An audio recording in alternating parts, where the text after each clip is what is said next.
students. A very good afternoon to all of you. Today, I'm going to start literary criticism, which is a part of our new syllabus, also a new unit. And this unit has always been very important for everybody being a student and a scholar of English literature. And as a student, as a scholar of English literature, you have to understand the value of literary criticism. And a literary critic is supposed to distinguish between a good work and a bad work.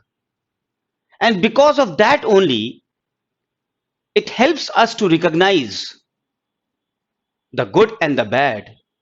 And then only we can get the full value of that particular literary quality, and thereby opening the whole world of pleasure and imaginative experience, which we are trying to explore every time. And we can only explore those things when we have a qualified critic. And then only we can discover ourselves.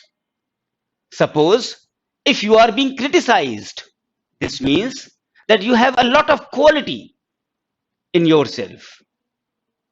And there are so many ways in which a critic makes his tasks, which ranges from so many things: analysis of a short poem, analysis of a drama, or any other genre. He does it with proper magnifying glass according to his own experience.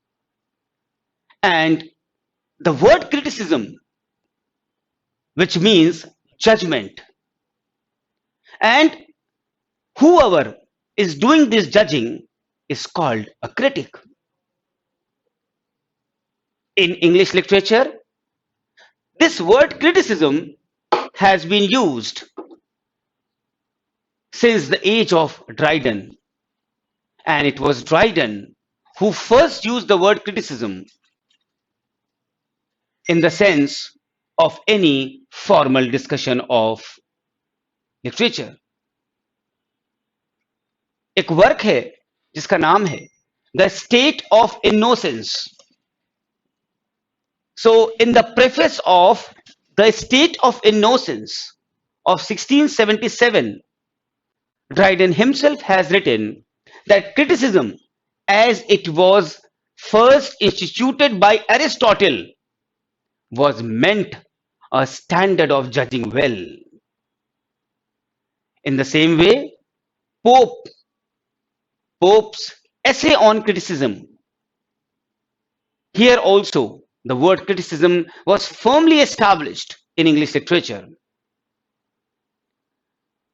Before Matthew Arnold, ऐसा माना जाता था that the primary function of criticism was to judge or evaluate any work of literature. And many of the modern critics have dispensed with the notion of criticism as judgment, interpretation, and explanation of literary works. There have been so many great critics, great writers who have given a lot of definitions. I remember a definition by I.A. Richards. To set up as a critic is to set up as a judge of values. कितनी बड़ी बात कही है I.A. Richards ने. To set up as a critic is to set up as a judge of values. And I also remember a definition said by T.S. Eliot. Criticism is the commentation and exposition of works of art by means of written word. And there are innumerable examples, students. There are innumerable definitions of criticism.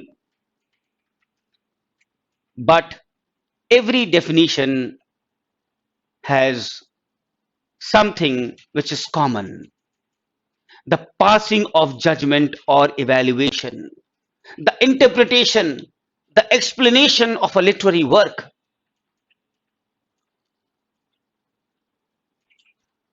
And as a student, you have also to know that what are the functions of criticism,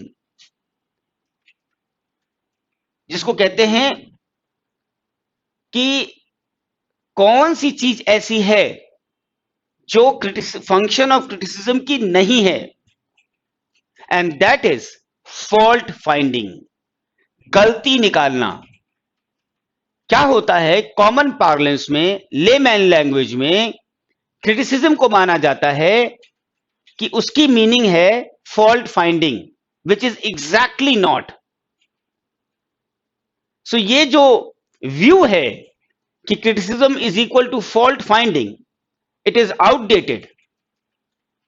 And those were the days when critics like Dr. Johnson, etc., they aimed on the imperfections and the faults which are lying in the works of literature. But today is at a great change.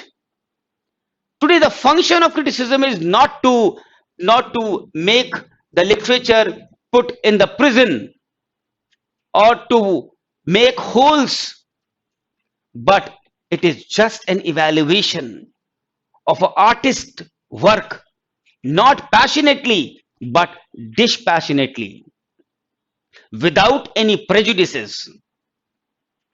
So you have to come above, you have to rise above the personal prejudices, personal favoritism. Then only you can be a good person who can be a good critic.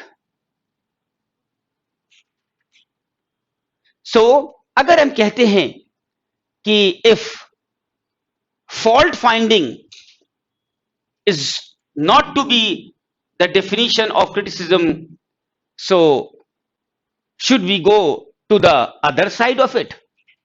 Should we dwell only on the excellences of a writer's work?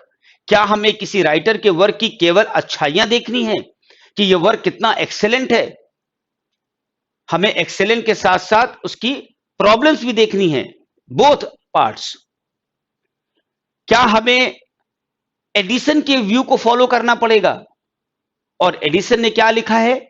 The true critic will dwell on excellences rather than imperfections. याद रखिएगा, this is a view of Addison, quote and quote में उसने लिखा है the true critic will dwell on excellences rather than imperfections. So this is known as appreciative criticism, and the main purpose or the function of this type of criticism is to provide aesthetic pleasure to the reader by giving them the pieces of beauty and loveliness out from those literary works. इसको हम कह सकते हैं that this is something which is known as romantic approach to criticism. Romantic approach का मतलब things which are full of beauty, aesthetic and loveliness. So those things which are there, that is called romantic approach to criticism. Clear? And the function of criticism is actually a great analysis of a writer's experience of life, which he is revealing in his own style. And criticism has its own importance. Elucidation, illumination is the critic's primary task. A critic is the ordinary reader's philosopher and guide in initiating him into the mysteries of art. अगर हमारा कोई critic नहीं होगा तो हमें अपनी अच्छाइयां, हमें अपनी बुराइयां कैसे पता चलेंगी? इसीलिए हमेशा हमारे अपने पास, हमारे घर में एक निंदक भी होना चाहिए, जिसकी बातों को आप ध्यान से सुने, and then only you can come out of those faults. अगर केवल हमें अच्छा सुनने की आदत है, this means you are not a good person. You have to be criticise, और जिसकी तारीफ होती है, जिसका क्रिटिसिज्म होता है, इसके मतलब वो डिस्कस्ड है मार्केट में। He is a person who is to be discussed in the society, then only you will be criticized. हम जिसको जानते नहीं, पहचानते नहीं, उसका क्या क्रिटिसिज्म करेंगे हम? So evaluative criticism seeks to arrive at a definite judgment on the final ultimate value or worthwhileness of a literary work, as well as to determine its place and magnitude in the galaxy of literature.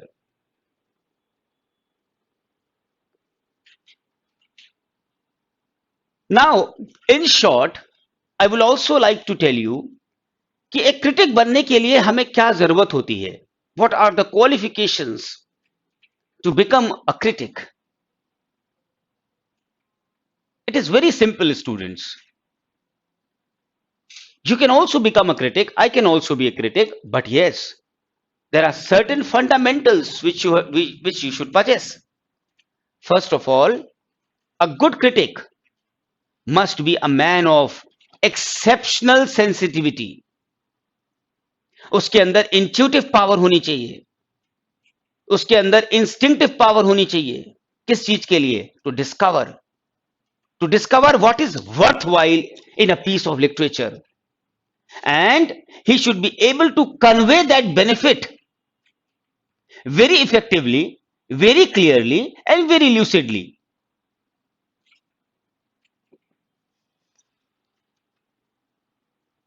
And one very important logical point to be a critic is that a critic should be a knowledgeable man.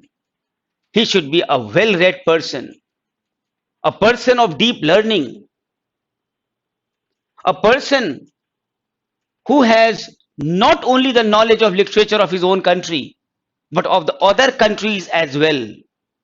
Why? Because it is his knowledge, it is his scholarship which will ultimately win him the regard.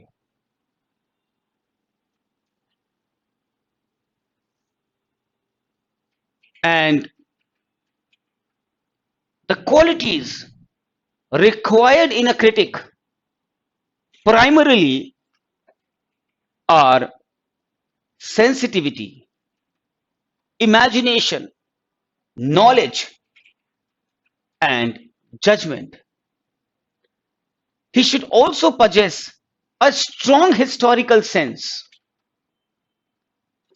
Otherwise, he may fall into the common error of attributing to a writer of the past opinions and feelings which belong to his own time.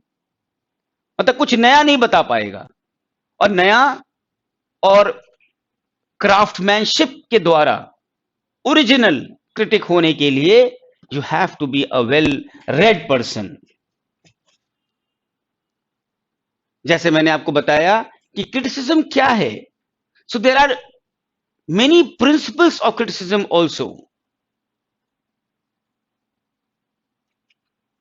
That criticism is actually an art of making judgment about certain works of art or literature. But now, students, एक question आता है दिल में कि judgement का standard क्या होगा? What will be the standard of judgement, जो हम अप्लाई करके ये बताएंगे कि ये वर्क कैसा है. और ये बिल्कुल आसान नहीं होता, ये बिल्कुल आसान नहीं होता कि किसी भी जजमेंट करने से पहले किसी भी लिटरेरी वर्क को हम किस स्टैंडर्ड पे, किस कसौटी पे परखें. And the difficulties which come across which come along the way of judging literature accurately, without any prejudices, dispassionately, is very, very, hard. कहीं ना कहीं हम इंसान होते हैं और कहीं ना कहीं ये चीजें हमारे पास आ ही जाती हैं. आपका टेस्ट हमारे टेस्ट से डिफर कर सकता है. आप क्रिटिक है, हम क्रिटिक है. No two critics agree in their valuation of a particular literary work, because everyone advocates his own favorite, and this actually estimates the literary quality of the most writers, which actually lead us to a conclusion which depends on the personal likes and dislikes. So what happens? The principle of criticism do not exist.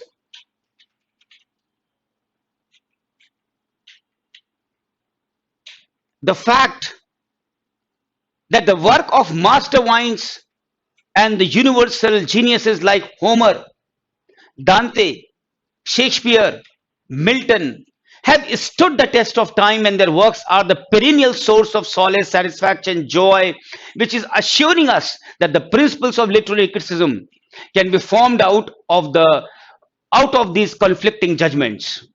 And these principles of criticism, which are not concerned with the technical excellences, that is plot, construction, diction, meter, style of any piece of literature. So ये फर्क होता है. और सबसे पहला basic principle जो criticism का होता है वो होता है emotion. And the touchstone, आपने पढ़ा होगा touchstone, the touchstone of literature is emotion. It is not reason. एक ऐसे लिखा था गॉल्सवर्दी ने, एक ऐसे लिखा था गॉल्सवर्दी पर. किसने? डी.एच. लॉरेंस ने. In his essay on Galsworthy, D.H. Lawrence has written, क्या लिखा है? We judge a work by art. We judge a work of art by its effect on our sincere and vital emotion and nothing else. And this emotional appeal of literature depends upon a kind of critical analysis of literature in which the mind of the critic remains completely subservient to the experience of reading the work he is talking about. So बहुत सच बात लिखी D.H. Lawrence ने. And एक principal और होता है criticism का, which is the adherence to the principle of truth in literature. इसका मतलब क्या होता है कि एक लिटरेरी वर्क जो है which escapes from the facts of life and does not deal with the universal beliefs of mankind is worth reading, is in a utopia and not in the work a day world. And such a work will not stand the test of time if we are not reading it more than once. I'm not able to remember the name of that big critic who has written somewhere, I have read, I remember still the lines, exactly lines नहीं याद है, उसका feel याद है कि एक great book क्या होती है. एक ग्रेट बुक वो होती है जिसको कि हम दोबारा पढ़ना चाहें और तिबारा पढ़ना चाहें, और जब पहली बार पढ़ें तो उससे ज्यादा भी मजा आए दोबारा पढ़ने में. And every time, every additional time we read, we find a new meaning into it. We find a new philosophy into it. We find a new universality into it, and we find a new beauty into it. That is called a great book. किसी ने कहा है ये.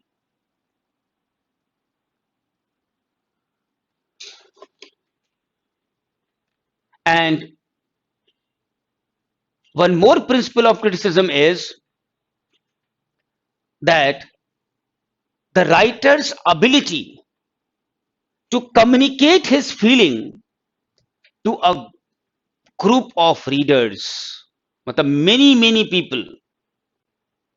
अगर हमारी meaning obscure है, difficult है, so how will the readers able to understand and appreciate them?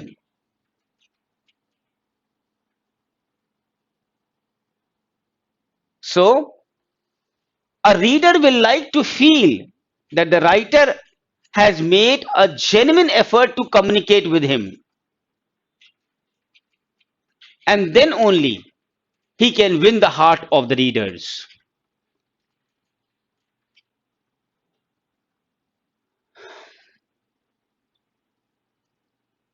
Now, I'm not knowing how much criticism you have read in your graduation or post graduation, but as a postgraduate student of English literature, I hope that you must also be knowing the forms of criticism. Forms of criticism.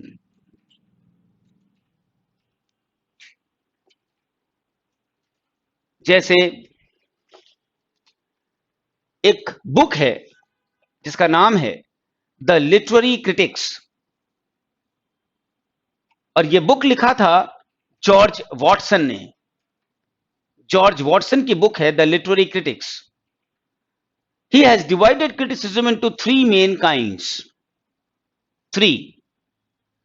पहला legislative criticism, दूसरा theoretical criticism, and तीसरा descriptive criticism. What is legislative criticism, students? Legislative criticism includes books of rhetoric, and these books of rhetoric lays down the rules for the guidance of the writers, and these rules have been coming from or derived from the works of the ancient Greek and the Latin masters, which is directed to the creative writers and not to the readers. And ultimately, this teaches how to write well. How to write well. Then theoretical criticism. इसका दूसरा नाम है aesthetic criticism. जैसा कि आपको aesthetic criticism से पता चल सकता है कि इसका मतलब क्या हुआ। It is concern with the principles of beauty in a work of art. कोई भी आर्ट है, कोई भी वर्क है, उसमें क्या खूबसूरत है, that is aesthetic criticism, also known as theoretical criticism. So this kind of criticism deals with literary aesthetics or the basic principles of artistic beauty, and the great practitioners of the theoretical criticism are Philip Sidney, John Dryden, Addison,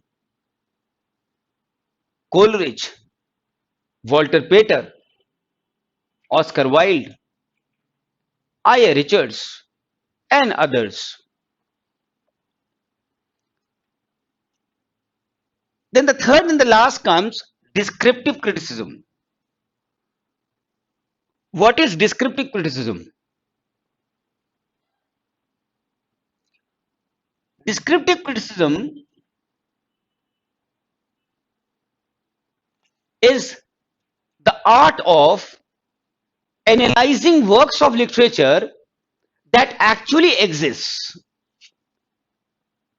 based on discussions, based on analysis, appreciation, interpretation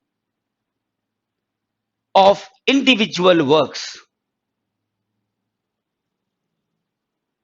And the earliest example of descriptive criticism in English is Ben Jonson's Conversations with Drummond.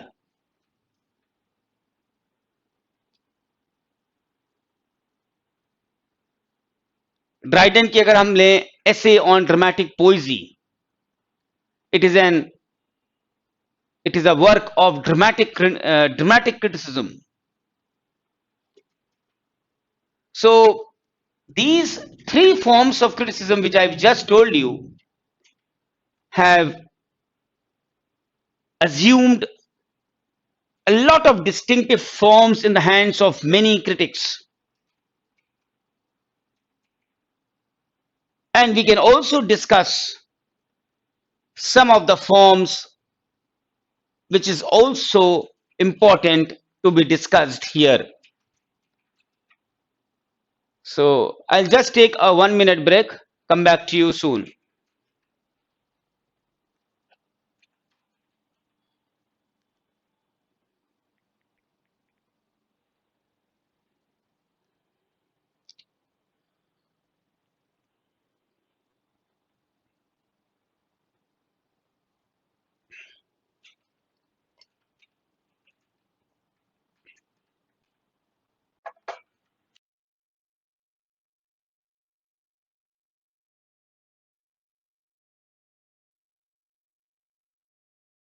Continue with,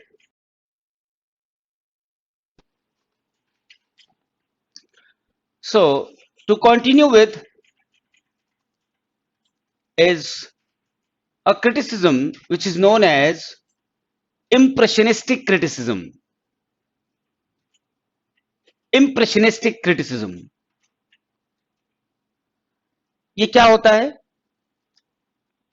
This type of criticism expresses a critic's own experience or impression of a work of art or literature. हमारा खुद का क्या experience है और impression है किसी भी work of art और लिटरेचर को लेकर के. And here in this type of criticism, the critic is not concerned with analysis, with biography, or any abstract questions regarding to aesthetics. And this type of criticism was practiced by Walter Pater, Oscar Wilde, George Moore, Arthur Simmons, and even Virginia Woolf.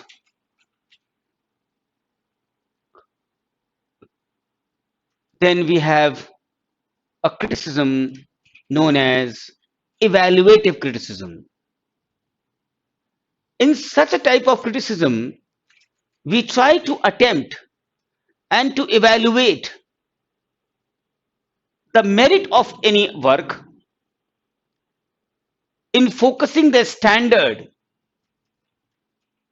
which may be moral or it may be personal. And while evaluating this type of literature, questions of thought, emotion, imagery, suggestions, etc. are taken into consideration, and philosophy and outlook on life. Philosophy means दार्शनिक, outlook मतलब हमारा क्या विचार है किस पे, जिंदगी पे. Philosophy and outlook on life are appropriately talked by it in the process of final evaluation.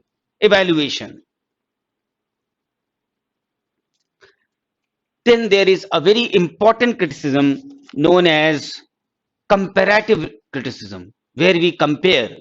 And this comparative criticism was popularized by none other but Matthew Arnold. And the primary condition of such criticism is that only comparables should be compared. दो लोग compare करने लायक होने चाहिए, तभी आप compare करेंगे. जैसे tiger Shroff को आप सलमान खान से कंपेयर नहीं कर सकते. I am sure that you must have understood my meaning. मतलब ये एग्जाम्पल देकर के मुझे बहुत आसानी से शायद हमारी बात आप समझ पाए होंगे. कंपेरेबल्स शुड बी कंपेयर्ड. जैसे होमर की एलियड है अगर, तो उसको हम कंपेयर कर सकते हैं महाभारत से. Shakespeare can be compared to Kalidasa. Senecan tragedy can be compared with Elizabethan tragedy or Elizabethan revenge tragedy, revenge plays. In this way only,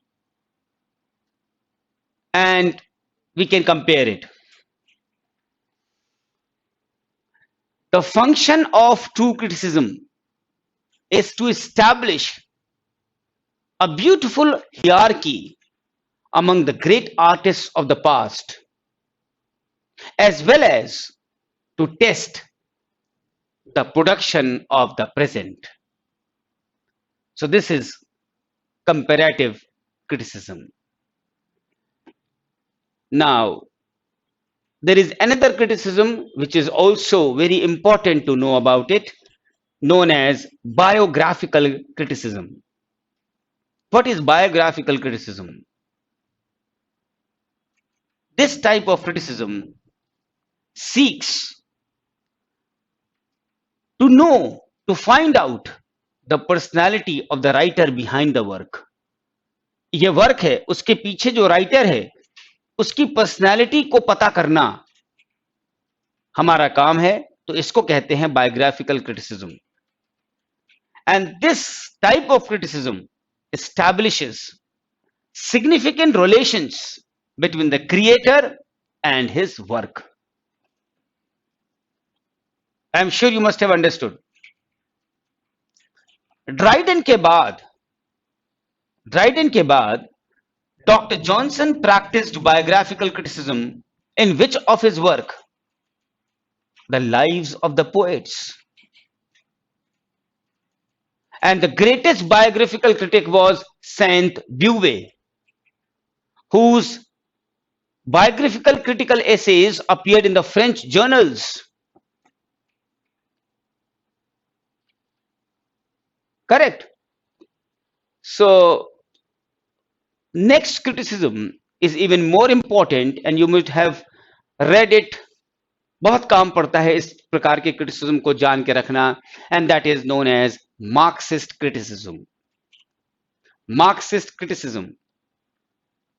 This type of criticism is based on the teachings of Marx and Engels and based on the doctrine of socialism, realism. और ये writer से क्या पूछता है Marxist criticism? It asks the writer to reproduce reality accurately and use his art for spreading socialism. And literature must become a component part of the organized, planned, unified socialist party work. So Marxist criticism is didactic, dealing with the characters and types which the reader is to imitate in actual life. And some of the prominent Marxist critics are Christopher Caldwell and George Lucas.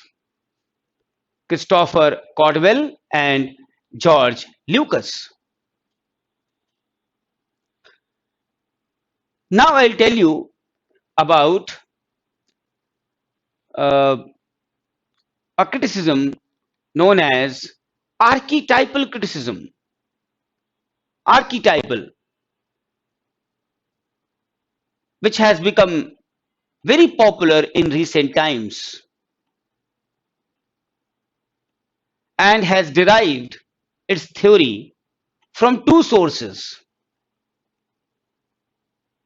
the School of Comparative Anthropology at Cambridge University, of which the basic work is J.G. Fraser's The Golden Bough, which I have told you long back when I took T.S. Eliot with you.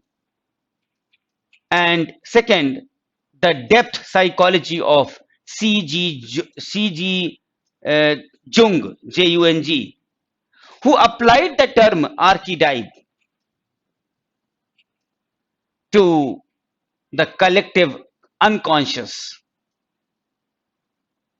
So, or thus, the voyage in the rhyme of the ancient mariner is an archetype of the spiritual journey which all men experience. Why? Because the ancient mariner himself an archetype of the man who offends God. And among the prominent practitioners of the archetypal criticism are Maud Bodkin, Robert Graves, Joseph Campbell, G. Wilson Knight. These are the very prominent names who were the practitioners of the archetypal criticism. Maud Bodkin की खुद का एक work था आर्कीटाइपल patterns in poetry. एक बार question भी आया था, who has written archetypal patterns in poetry? Option था मॉड बॉटकिन, कोई जानता ही नहीं था. So the more you read, the more you have knowledge, and the more it is easy to make yourself a good scholar of this great subject. आप में और हमारे में क्या फर्क है? हमारे और आप में बस ये फर्क है कि मुझे 20 साल हो गया है पढ़ाते हुए.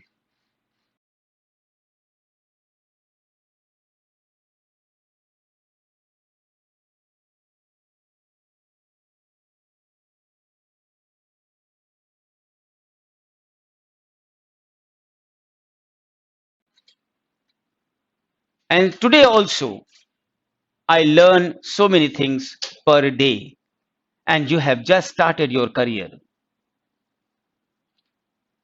So the day you will also be researching the same thing for 20 years, for decades. Then you will analyze that every subject is actually an ocean of knowledge.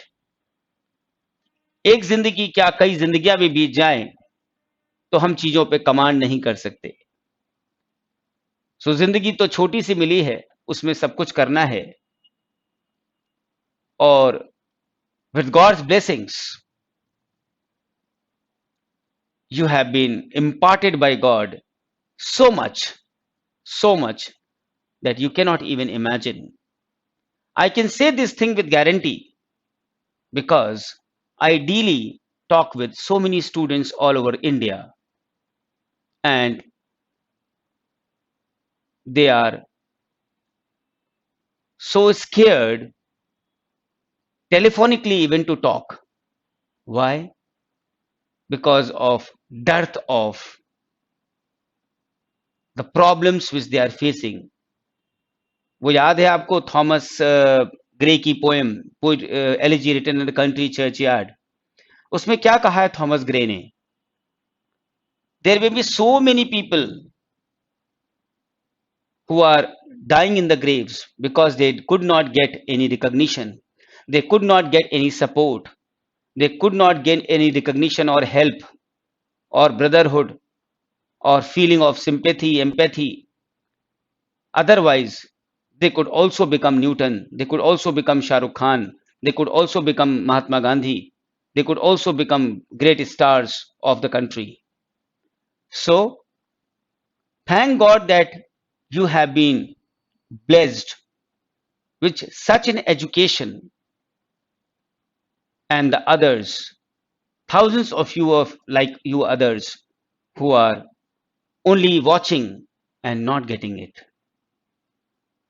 So I feel sometimes that how is this world that a person, a student wishes to study and the parents say, no, you will not study. You will only marry. So daily I get so many calls from the little girls. They wish to become something. They want to dream something big, but they cry because of the pressures of the society, of the parents, of the relatives. No, you will not study. Because if you will study, you will spend so much money, and in this money, I will get you married. I will get you this. This product will be purchased in the price which you will be spending for your studies. So don't study, just let me purchase this item so that I will be giving you for your marriage. So just imagine कि अगर ये हमारे और आपके साथ होता तो आपको कैसा फील होता. So with this didactic and moral note, हम आपको सिर्फ ये बताना चाहते हैं कि जिंदगी बहुत आसान नहीं होती, हमें इसको आसान करनी पड़ती है. और वो आसान होती कैसे है? हमारे अपने परिश्रम से, हमारे अपने सेल्फ मोटिवेशन से, राइट गाइडेंस से, बड़ों की ब्लेसिंग्स से, and the most important is total honesty से. Honest with your self.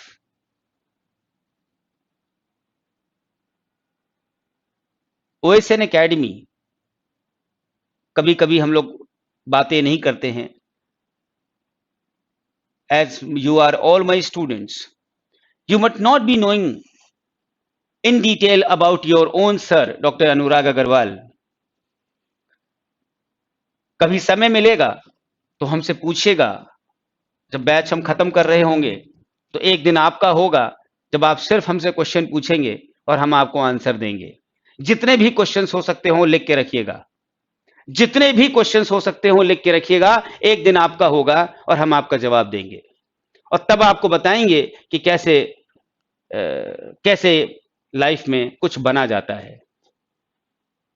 Okay students, I am sure you will always follow me and my guidance, which is always full with energy, motivation, and a sincere effort from my side to make my students reflect my hopes and aspirations on a pan-India level. And yes, I am forgetting to congratulate my dear student Febina, who is from Kannur. Might be she is in my class right now, live with me.